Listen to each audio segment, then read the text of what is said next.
stay on site full-time, and he becomes kind of your closest point of contact from that point on.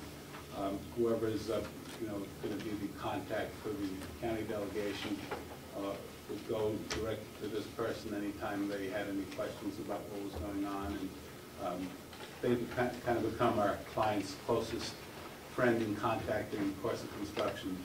When changes need to be made, he's the one that would typically work with them to try to get them taken care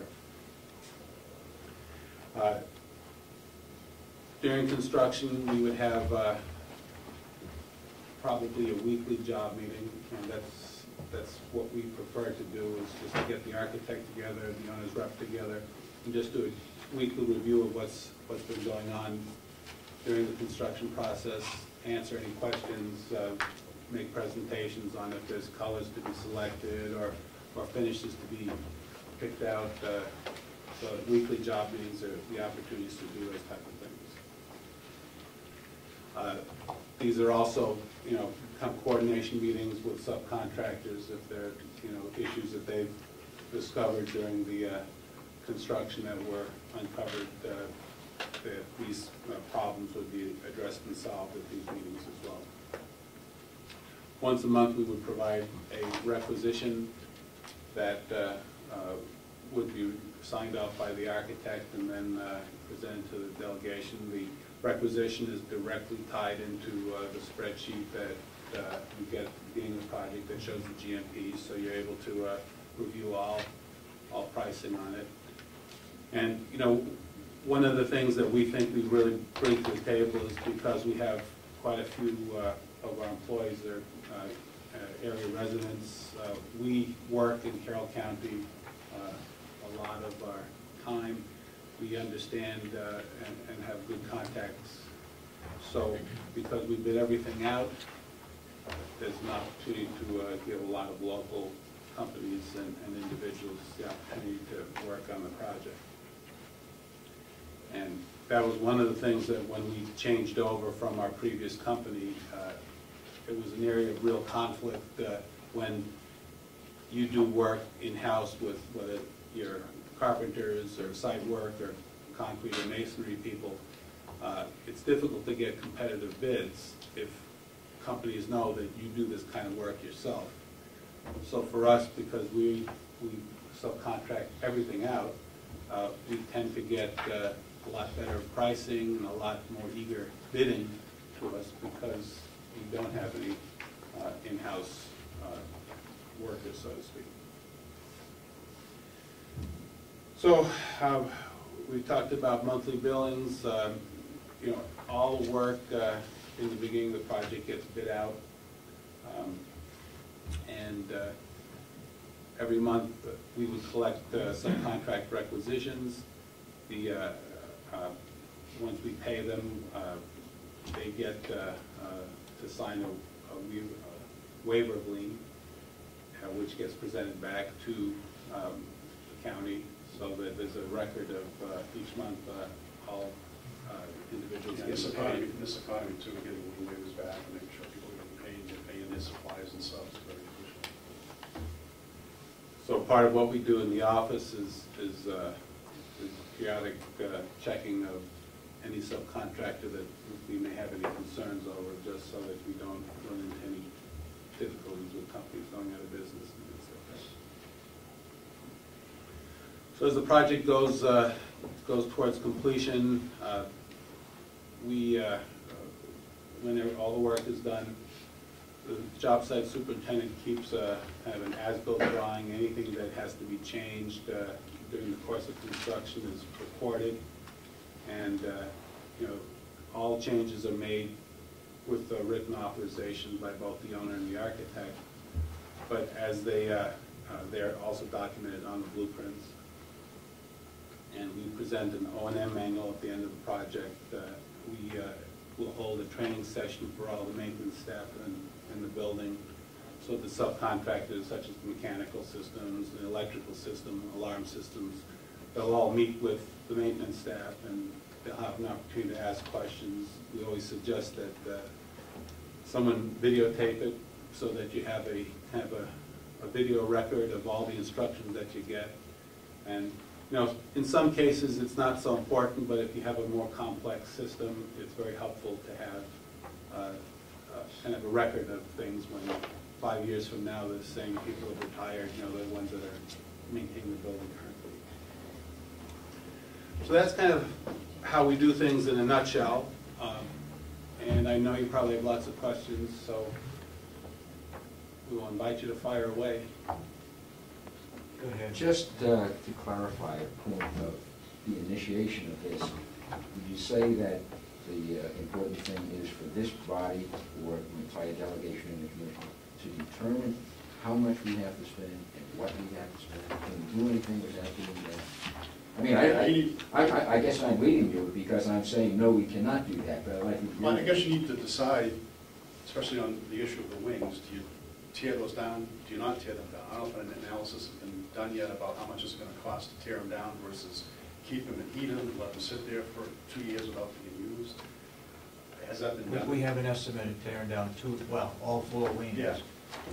In the original plan, we're going to take down 2 wings. Yeah. Has anybody done an analysis if you leave the other 2 wings up and they just sit there for some period of time, how much is it going to cost to heat them or just keep them vacant until you decide perhaps to use them? No, but it'd be very little, I would expect. Yeah, that's the thing, it's going to cost. It wouldn't be I don't know what your prices are to tear it down, but it's going to cost obviously a lot of money to tear those down, get it back to green space.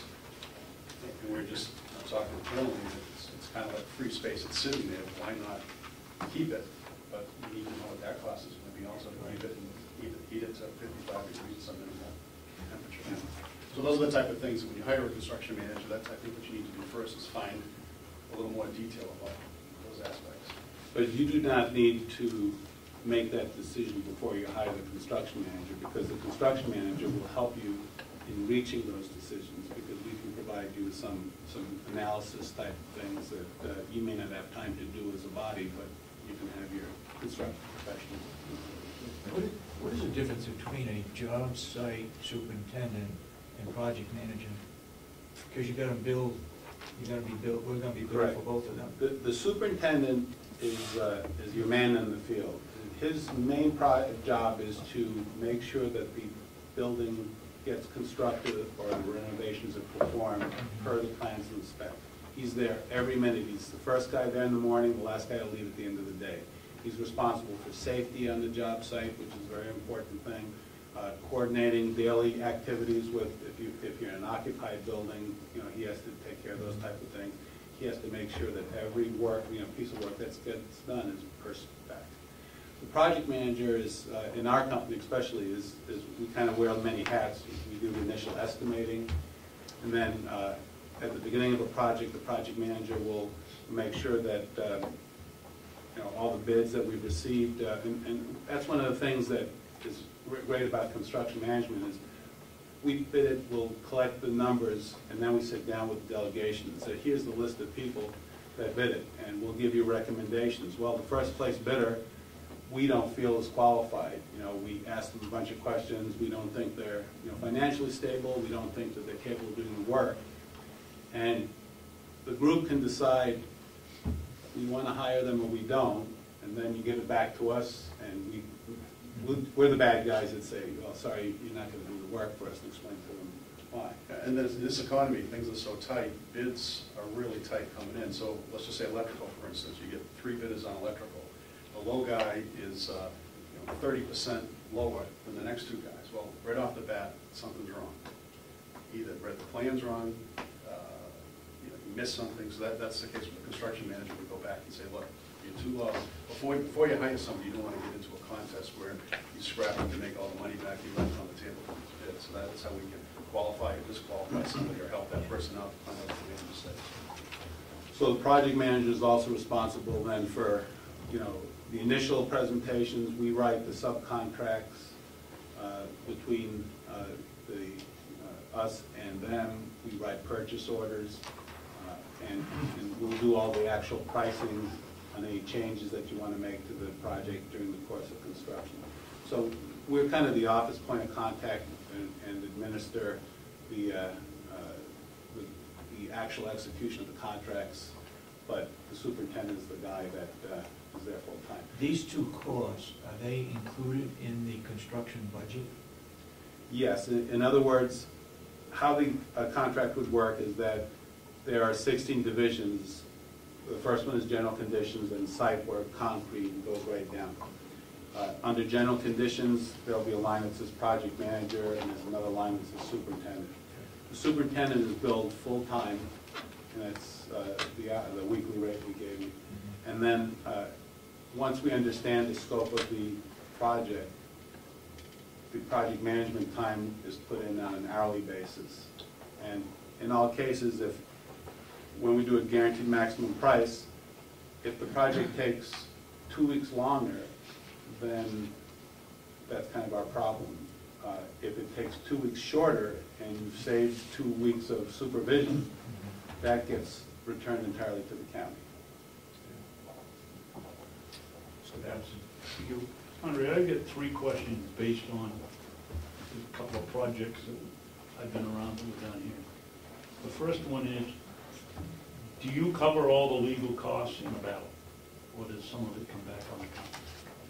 As project manager, if something goes awry, do you cover our legal expenses? Not our liability, but our legal expenses? Give a quick example of well, that would be question number 3. And it was, how do we, we'll go back to number 1 when I finish number 3.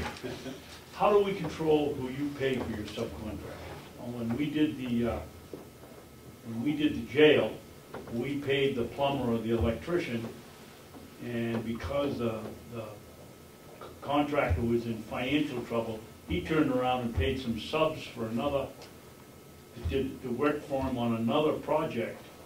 And because the work was done here, we get drawn into a suit over trying to get paid. He took our money and paid somebody else. the bonding company must have stepped in, maybe? No, the courts, I forget how the courts finally said, well, what do you want us to do about it? And we told them to pay our subcontractors, not ones that they owed from another job. Yeah, that's part of that whole lien process thing, is waivers of lien, where we would give you a waiver lien for Bowman Corporation, and we would also attach the lien for the electrician, the subcontractor. On the contract business, what does that mean, Mr. Page? You're telling us, you're guaranteeing us you'll pay those subcontractors? That's what the whole lien, and it's providing a bond for the project too. That comes under the bond, performance and payment bond. So between the lien and the performance and payment bond, that's guaranteeing that that's going to happen. People will be paid for this project. It's our responsibility to make sure that when you pay us, that all of our subcontractors, excuse me, and suppliers get paid. If a company, let's say, were to go out of business during the course of construction, it's our responsibility to not have paid them more than work than they did. If a company, let's say a mechanical contractor, has done X amount of work, it's our responsibility not to have paid them for X plus 20%, so that if we have to go out and get a replacement mechanical contractor, that's our responsibility to make sure that enough money has been held between retainage and not overpaying them, so that we can bring a second person in. And we don't, like, just because you paid us, we don't pay the contractors on your job till we get paid. We don't use your money to pay X, Y, CBS down in Rochester, whatever the case may be. And that's part of what the project manager does in the office. He monitors the cash flow coming in and out, getting the lien waivers in place and that type of thing. So we have to be very, very strict about that. And that's another case. Another thing is, not every contractor, but somebody who has their own excavation equipment and that type of thing, they're looking at paying these loans off over here that are over their head all the time, so they're going to maybe take some money from here to start paying loans off over here. A true construction manager, we sub everything out. We don't have the equipment. You know, at least in our case, we don't have that burden over either. So that brings back question number 1. You example of the legal fee. We had to pay our lawyers to go fight the case that we'd already paid the money for. Do you cover legal expenses if the wall falls down and kills somebody, and we've got to, and there's a suit against Carroll County? Do you cover the legal expenses? Boy, I Apparently, the answer is